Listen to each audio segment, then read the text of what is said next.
Hey guys, welcome back. Last week in my office hours, we had a really robust discussion. Robust?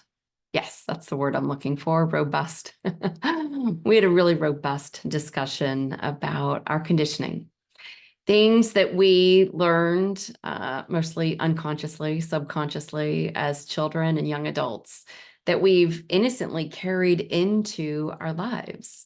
And it kind of rules how we show up in the world. And I loved how everyone talked about the conditioning they had, they still see come up day to day. Conditioning like hold it all together, make sure you shine brightly, but not too brightly, fit in and fly low under the radar. Always do your best and work as hard as you can for the best outcomes, whatever that even means. Be happy on your birthday. Be relaxed on vacation.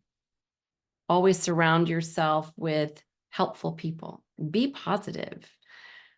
All the things we innocently pick up along the way. We don't even realize most of the time that we're operating sort of under these subconscious conditioning rules. And so we wonder why we say some of the things we say or do some of the things we do. And then we feel shame and regret and guilt. And we work so hard to keep the messy bits inside so no one sees. We learn to perform. We learn to pretend. We say the day's going great when inside we're hurting. We do what we can to just get by because we've been taught not to ask for help, not to say, I'm struggling. It's kind of amazing all the things that we humans do.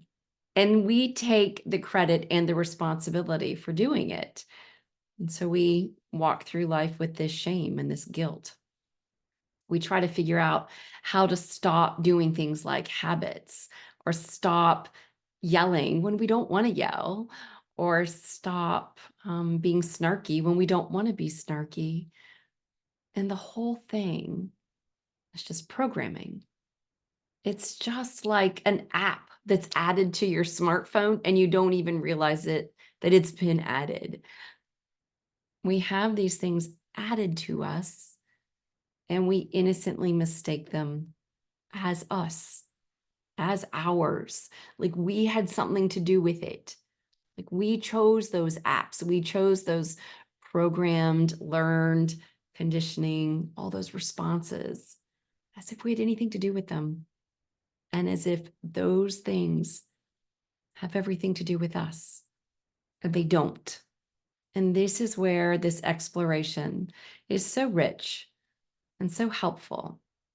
Because when we start to see patterns happening again and again in our life, we see them everywhere. We see them through habits. We see them through our behaviors. We see them through the way people treat us. When those patterns keep repeating themselves, it's not about you. It's not about how you've gotten something wrong. It's about there are some patterns and some conditioning and some learned things that are ready to be seen in the light for what they are. Something that was added to you that you're innocently mistaking for who you are, what you are. So when these things are coming up in your life and you're noticing there are like victim villain stories or stories of this went wrong and this shouldn't have happened, or I need to do better at XYZ.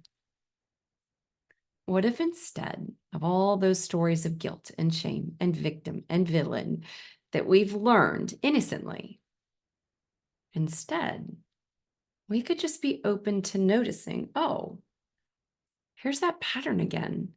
Oh, here's that behavior again. Here's that response again. Here's that crunch again. Here's that belief again. And it's heavy so that it can come to the sunlight, so that a beautiful light of light can shine and say, hey, there's still some confusion here. You're confusing all these programs that were sort of added to you with you. Take a closer look. If the programming and the conditioning are not personal, they're not about you, They're not about your life. They're just arising through behaviors and through habits and through patterns so that you can remember, so that you can be pointed back home to the truth, to the formlessness, to the actual reality of who and what you are. This space that precedes all those programs and those beliefs and all the conditioning and all the behavior and the responses.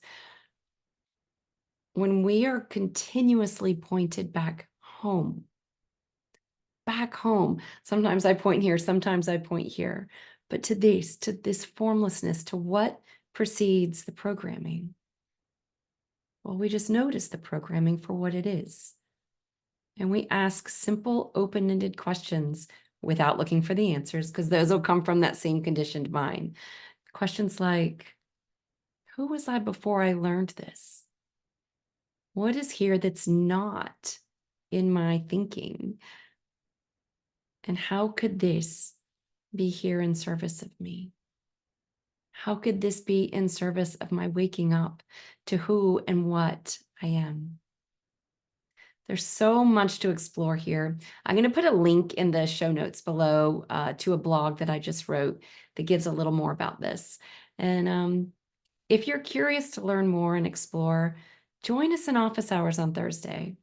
It's always free, and we'd love to have you. Thanks, guys. Bye.